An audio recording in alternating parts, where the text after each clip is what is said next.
Welcome back to Dronacharya IAS YouTube channel. I'm Dr. Daman Benipal and you're watching Daily Current Analysis. इस video lecture में हम आज के important current affairs discuss करेंगे जो कि हमारी civil services preparation point of view से इम्पॉर्टेंट है. So let's begin with this video. शुरुआत करेंगे आज के हमारे पहले आर्टिकल के साथ जो कि इन्वायरमेंट एंड इकोलॉजी पर्सपेक्टिव से इम्पॉर्टेंट है. We're going to discuss about lead poisoning in India. And the context of this discussion is because recently एक सेंट्रल गवर्नमेंट की रिपोर्ट आई है जिसमें देखा गया है कि इंडिया में अगर हम देखें तो लेड पॉइजनिंग का खतरा बहुत ज़्यादा है और वर्ल्ड लेवल पे अगर हम इसे कंपेयर करें तो वर्ल्ड का हाईएस्ट हेल्थ और इकोनॉमिक बर्डन इंडिया बियर करता है when it comes to lead poisoning. दुनिया भर में सबसे ज़्यादा हेल्थ के ऊपर इम्पैक्ट इंडिया में है और इसकी वजह से जो इकोनॉमिक बर्डन है, इकोनॉमिक लॉस है, वो भी इंडिया में हो रहा है only because of lead poisoning. तो ये जो सेंट्रल गवर्नमेंट की रिपोर्ट आई है ये इम्पॉर्टेंट हो जाती है. पहले तो हमें ये पता होना चाहिए ये रिपोर्ट क्या है और क्योंकि अब यहाँ पे लेड पॉइजनिंग के बारे में उसे इतना बड़ा इशू सामने रखा गया है कि इसकी वजह से इंडिया की हेल्थ और इकोनॉमिक बर्डन के सामने lead poisoning is one of the reason, तो इसलिए लेड पॉइजनिंग इटसेल्फ भी इम्पॉर्टेंट हो जाती है. ठीक है. नाउ सबसे पहले यहाँ पे इस टॉपिक को ब्रेक करते हैं. सबसे पहले रिपोर्ट की बात करते हैं बिकॉज ये सेंट्रल गवर्नमेंट रिपोर्ट है, कोई इंटरनेशनल रिपोर्ट नहीं है. अक्सर हमें ऐसा लगता है कि जब कुछ इस तरह की बात आती है तो वो कोई इंटरनेशनल रिपोर्ट है. तो याद रखिएगा ये लेड पॉइजनिंग वाली जो रिपोर्ट आई है this is presented by the central government. ये जॉइंटली प्रिपेयर की गई है bye NITI Aayog and council of scientific industrial research. सबसे पहली चीज़, नीति आयोग और CSIR council of scientific and industrial research इन्होंने मिलकर ये जॉइंट रिपोर्ट प्रिपेयर की है जिसमें लेड पॉइजनिंग का ये जो इम्पैक्ट है उसे हाईलाइट किया गया है. पहली चीज़ तो ये. सेकेंडली इस रिपोर्ट की अगर हम फाइंडिंग्स देखें तो इंडिया में highest average blood lead levels मतलब हमारे ब्लड में लेड का क्या लेवल है, तो इंडिया का हाईएस्ट एवरेज आपको मिलेगा Bihar, Uttar Pradesh, Madhya Pradesh, Jharkhand, Chhattisgarh and Andhra Pradesh. Bihar, UP, MP, Jharkhand, Chhattisgarh, Andhra, these are some states which have the highest average blood lead levels. And there are some 23 states in India जिनका average blood lead level is even beyond 5 microgram per deciliter. तो lead poisoning को जब major करते हैं तो ये चीज़ याद रखेंगे यहाँ पे. Even you have to write this in comment box also because इस तरह के स्टेटमेंट्स प्रीलिम्स में आ जाती हैं. लेड पॉइजनिंग, अब देखो बॉडी में लेड है, अच्छा लेड मिल रहा है, ब्लड में लेड है, वो कौन सा ऐसा मार्क है जिसके बाद हम ये कहते हैं कि भाई लेड पॉइजनिंग हो गया, मतलब अब जो वैल्यू है, अब जो अमाउंट है वो बहुत ज़्यादा हो चुका है. तो जो स्टैंडर्ड गॉज यूज़ किया जाता है that is if it is beyond 5 microgram पर डेसीलीटर. तो लिख लीजिए, the cause for poisoning, lead poisoning is if it is beyond 5 microgram per deciliter. और इंडिया की 23 स्टेट्स में जो एवरेज ब्लड लेवल आ रहा है that is even beyond 5 microgram पर डेसीलीटर, जिसके बाद हम लेड पॉइजनिंग डिक्लेयर कर देते हैं. तो ये जो स्टेटिस्टिक्स हमारे पास आए हैं they are presenting such a worrisome data on a national level. क्योंकि अगर हम नेशनल लेवल पे 2-year-old बच्चे ऐसे जिनकी एज 2 साल से कम है, अगर उनका हम एवरेज निकालें तो उनमें भी 4.9 माइक्रोग्राम पर डेसीलीटर का एवरेज निकल कर आ रहा है. 2 साल से छोटी उम्र के बच्चों में भी इंडिया भर में एवरेज 4.9 माइक्रोग्राम पर डेसीलीटर है, जिसके बाद बस 0.1 की कमी है, दैट इज़ लेड पॉइजनिंग. और just look at the gravity of the situation.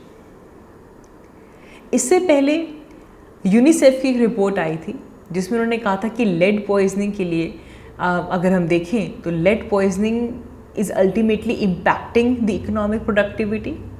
Lead poisoning की वजह से इकोनॉमिक प्रोडक्टिविटी कम होती है, अल्टीमेटली जो लाइफ टाइम अर्निंग्स हैं वो रिड्यूस होती है, and therefore because of this 5% of Indian GDP is lost. 5% Indian GDP का नुकसान हमें हो रहा है इंडिया में लेड पॉइजनिंग की वजह से। सो it's a big concern, big concern. सबसे पहले लेड क्या है ये जानते हैं, लेड पॉइजनिंग क्या होता है, क्या सिम्टम्स शो होते हैं उसे समझेंगे, और अगर ये इतना बड़ा इशू है हमारे हेल्थ पर्सपेक्टिव में, हेल्थ सेक्टर में, तो इसे लेकर इंडियन गवर्नमेंट के क्या इनिशिएटिव्स हैं वो भी हमें पता होने चाहिए। सबसे पहले लेड से शुरुआत करते हैं। लेड नेचुरली हमारी अर्थ क्रस्ट में प्रेजेंट है, और नेचुरली इसका नेचर ही ऐसा है that it is a toxic metal. It's a naturally occurring toxic metal found in the earth crust. And lead in our body is distributed to brain, liver, kidney and bones. It is also stored in teeth and bones where it gets accumulate over time. हमारी body के अंदर ये brain, liver, kidney, bones में चला जाता है and it is stored in the teeth and the bones, जहाँ पे लंबे टाइम तक ये अक्यूमुलेट होता रहता है। अब हमारा एक्सपोजर कितना हो रहा है लेड के साथ, उसको मेजर करने के लिए ब्लड में लेड का कितना लेवल है उसे देखा जाता है। नाउ एक चीज़ यहाँ पे ये है कि जो ब्लड में या फिर जो हमारे पास लेड कब आता है, कुछ इंसिडेंसेस से कि जब प्रेगनेंसी के दौरान जो बोन में लेड प्रेजेंट होता है उसे ब्लड में रिलीज़ कर दिया जाता है।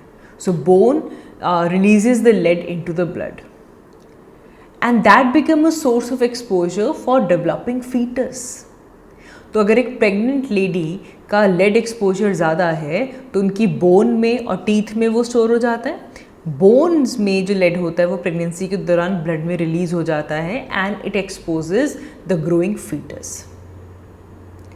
There is no level of exposure of lead that is known to be without harmful effect. ऐसा नहीं कि 5 माइक्रोग्राम्स के बाद ही जब जाएगा तभी उसके हार्मफुल इफेक्ट आएंगे।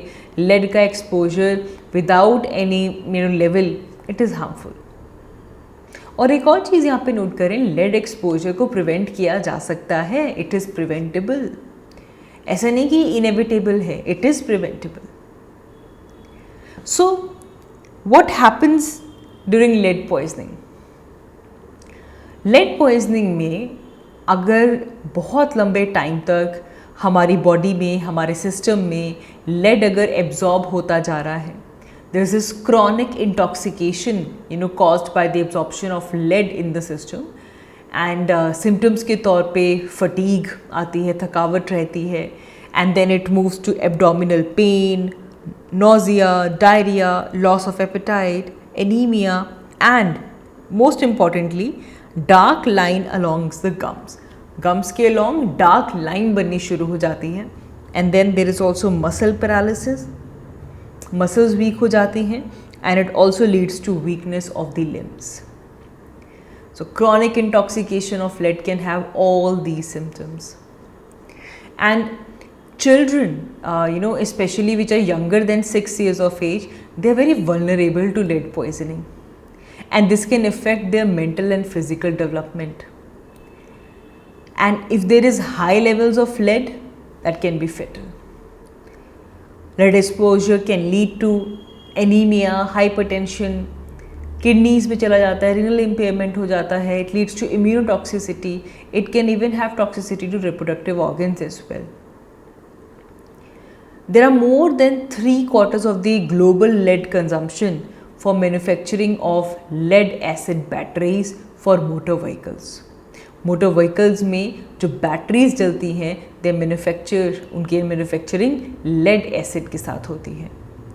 तो मोर देन 3/4 हमारी global lead consumption motor vehicles की बैटरीज में जाती है।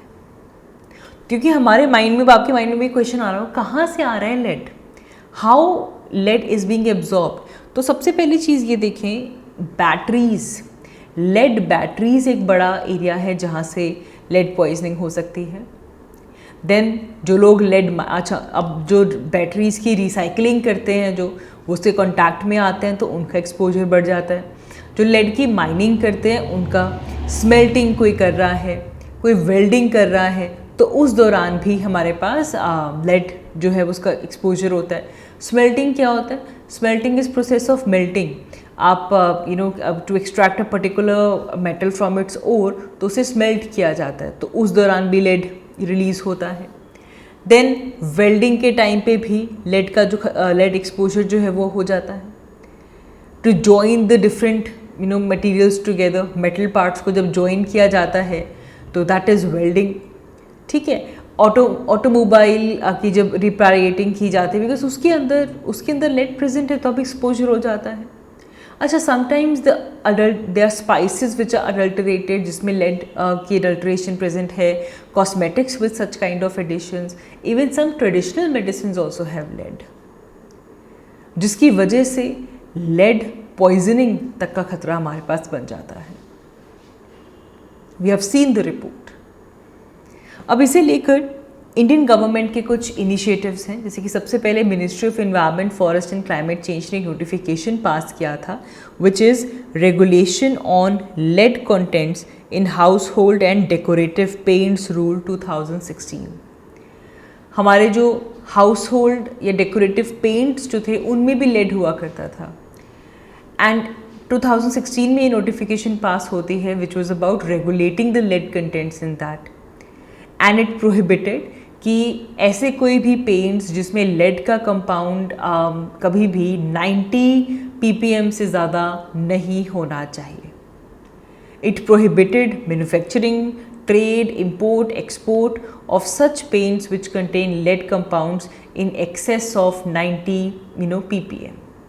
90 ppm की थ्रेशोल्ड वैल्यू रखी गई कि भाई इससे अगर किसी भी पेंट में, किसी भी हाउस होल्ड आइटम में, पेंट्स में अगर ज़्यादा है लेड, तो वो इंडिया में ना तो मैन्युफैक्चर होगा, ना ट्रेड होगा, ना इंपोर्ट हो सकता है, ना एक्सपोर्ट हो सकता है।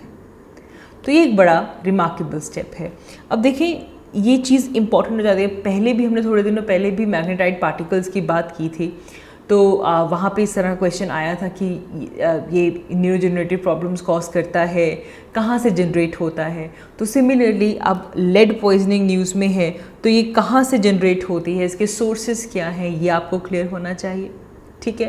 एंड इवन इससे पहले भी लेड के ऊपर क्वेश्चन आ चुका है।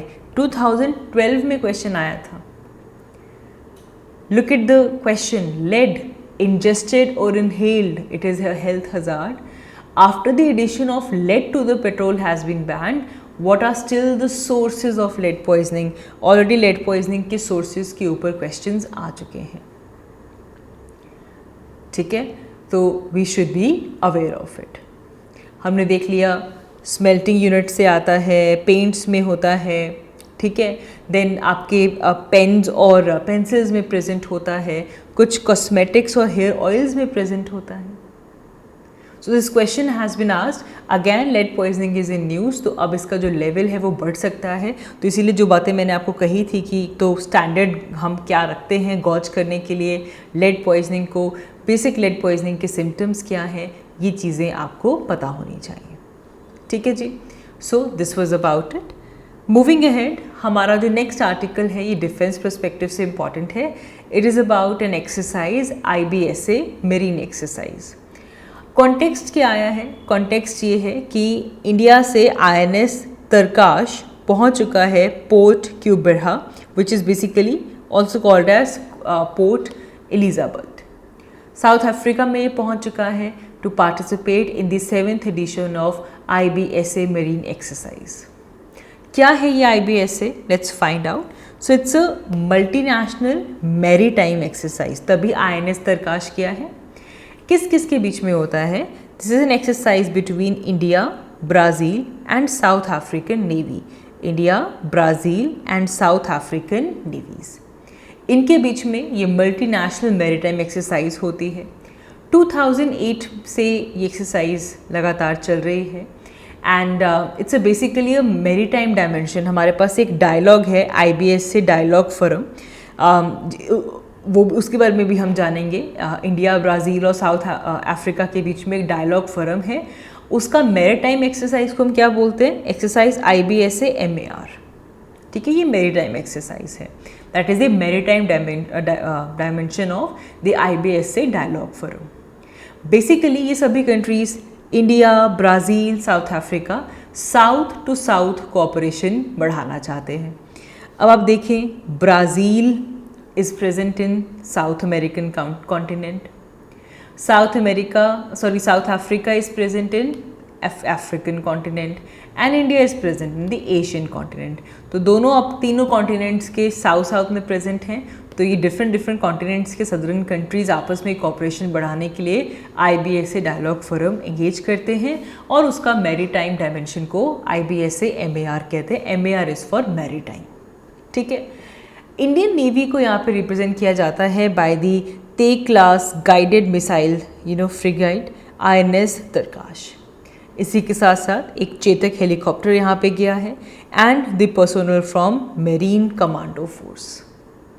ठीक है जी, इट्स द जो हार्बर फेज़ है IBSA MAR का, इसके अंदर बेसिकली किस तरह प्रोफेशनल एक्सचेंजेस कैसे होते हैं, डैमेज कंट्रोल कैसे किया जाए, फायर फाइटिंग ड्रिल्स किस तरह होती हैं, इवन क्रॉस बॉर्डर लेक्चर्स मिलते हैं यहाँ पे। जो स्पेशल फोर्सेस हैं इन कंट्रीज़ की, इनकी आपस में इंटरेक्शन होती है। सो it's a joint maritime exercise. इससे इन कंट्रीज़ के बीच में जो मैरीटाइम सिक्योरिटी है वो स्ट्रेंथन अप होगी। They will get the skills of joint operational training. जो बेस्ट प्रैक्टिसेस हैं हर एक कंट्री की नेवी के पास, वो एक दूसरे से शेयर करते हैं।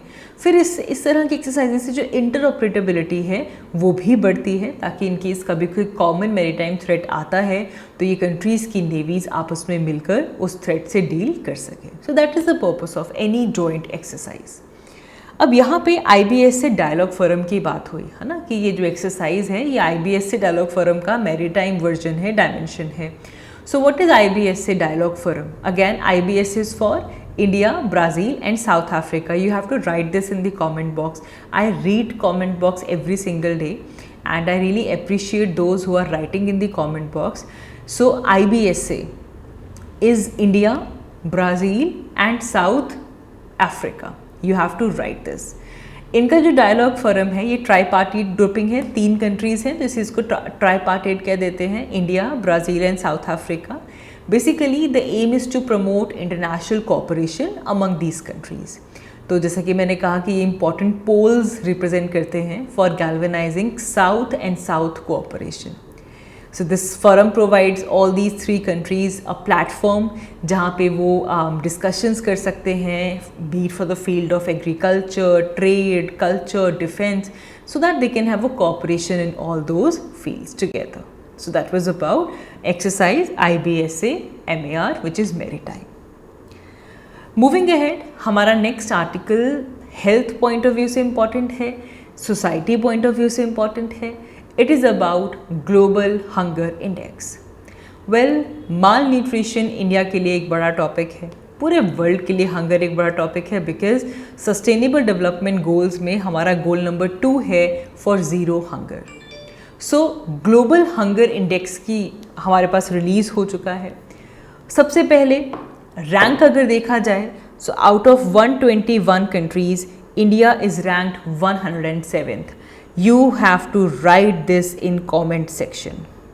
First thing, global hunger index साथ साथ में बेशक लिख लीजिए। I want you to watch this video actively, not passively.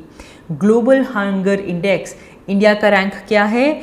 India is ranked 107th out of 121 countries. 107वां रैंक आया है हमारा। Okay, now global hunger index में बेसिकली क्या देखा जाता है? रैंकिंग मिली है इंडिया को और बाकी कंट्रीज़ को। सो what is scene, it's a tool जिसमें मेजर किया जाता है हंगर को। Global level, regional level, national level पे हंगर को लेवल यहाँ पे मेजर करके, ट्रैक करके ग्लोबल हंगर इंडेक्स को पब्लिश किया जाता है। एनुअल रिपोर्ट है, हर साल पब्लिश होती है and it is jointly published by Concern Worldwide and Welthungerhilfe, this is a ये जो वर्ड है इसको इस तरह याद रखेंगे। अब देखो इसको ब्रेक करते हैं। It's a world for hunger aid का ये कह लो कि एक तरह का शॉर्ट है। इट्स अ जर्मन वर्ड, ठीक है, इट्स अ जर्मन वर्ड जिसमें हम कह रहे हैं वेल्थ हंगर हेफ।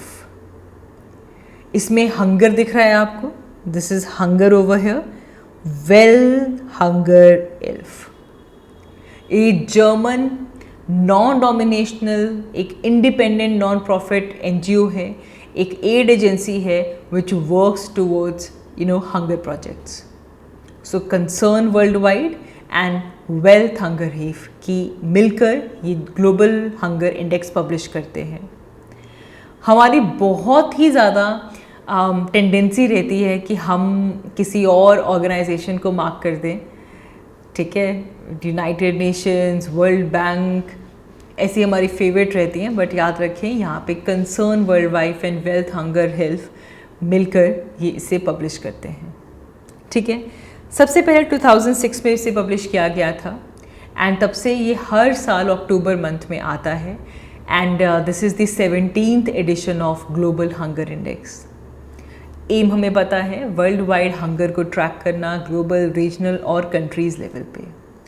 कैलकुलेशन, ये इंटरेस्टिंग है, कैलकुलेशन 4 इंडिकेटर्स पे किए जाती हैं। देखो जब भी माल न्यूट्रिशन की हम बात करते हैं, हंगर की बात करते हैं, ये चारों इंडिकेटर्स वैसे ही इम्पॉर्टेंट हैं।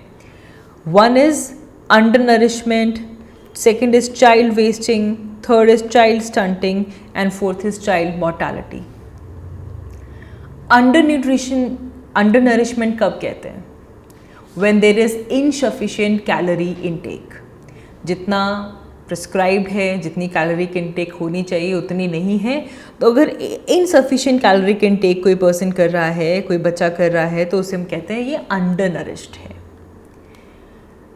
चाइल्ड वेस्टिंग, चाइल्ड वेस्टिंग ऐसे बच्चे, सबसे पहले चाहे चाइल्ड वेस्टिंग हो, चाइल्ड स्टंटिंग हो, चाइल्ड मोर्टालिटी हो, एज हम कौन सी लेकर चलते हैं? 5 ईयर्स। याद रखेंगे अंडर 5 ईयर्स ऑफ एज, बच्चों की बात हो रही है, एज याद रख लिया हमने, 5 ईयर की बात हो रही है। Wasting, wasting is low weight for their height. Weight, W weight, wasting, W for wasting, W for weight, low weight for height. Height के हिसाब से कितना वेट होना चाहिए? अगर उतने वेट से कम है, if there is low weight for height, that is called as child wasting and this reflects acute undernourishment. उस टाइम की बात हो रही है कि भाई इतनी हाइट और इतना वेट है, ठीक है, ये एक्यूट अंडर नरिशमेंट को शो करता है। लेकिन जब हम एज के हिसाब से देखते हैं, low height for their age, stunting, stunted growth, low height for their age, age जितनी एज अभी इसके हिसाब से इतनी हाइट हो जानी चाहिए थी, that shows chronic undernourishment. Acute undernourishment कौन बताता है? Wasting, low weight for height, और क्रॉनिक कौन दिखाता है? Stunting, low height for the age. Done? Confuse नहीं होंगे, यहाँ से बहुत ही अच्छा क्वेश्चन बनता है according to their definition, very important, भूलेंगे नहीं। चाइल्ड मोर्टालिटी, मोर्टालिटी सबको पता है, death. What is the rate of child mortality under the age of 5? Because जिंदगी बच्चों में 5 साल तक nourishment, nutrition is very important. तो इन 4 पैरामीटर्स को, इंडिकेटर्स को कैलकुलेट किया जाता है और उसके हिसाब से स्कोर दिए जाते हैं। तो स्कोरिंग इन 4 इंडिकेटर्स की वैल्यू के ऊपर डिपेंडेंट होती है। 100 पॉइंट्स के लिया जाता है। अगर 0 स्कोर है which is the best possible score, इसका मतलब नो हंगर, एंड अगर 100 आ रहा है it means it is the worst. और उसके हिसाब से हर एक कंट्री को सिविरिटी के हिसाब से क्लासीफाई किया जाता है, लो है या फिर एक्सट्रीमली अलार्मिंग है, ठीक है। ये हो गए आपके indicator for global hunger index.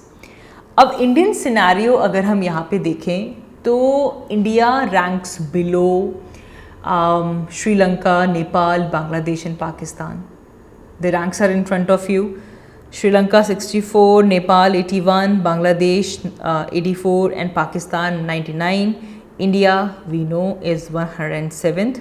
Only Afghanistan is the South Asian country which is performing worse than India. Statement based question आ सकता है. अच्छा, अगर उन्होंने ये बोल दिया कि all the South India is performing best out of the South Asia, statement गलत है. All the South Asian countries are performing better than India, तो भी गलत है. सिर्फ अफगानिस्तान को छोड़कर बाकी सभी साउथ एशियन कंट्रीज इंडिया से बेटर परफॉर्म करती हैं. इंडिया का स्कोर, हमने कहा था टोटल स्कोर कितना है 100 में से इंडिया का स्कोर है 29.1, जिसकी वजह से इंडिया हंगर लेवल पे सीरियस कैटेगरी के अंदर आता है. हमारे यहाँ child wasting rate, wasting was low weight for height, it is 3% worse than what it was in 2014 and even in 2000, or it is highest for any country in the world. Child wasting rate in India is highest in the world, and it drives the region's average because India की population ज़्यादा है. India में under nourishment भी increase हुई है. 18-20 में under nourishment 14.6% थी, जो कि इंक्रीज होकर 16.3% पे जा चुकी है.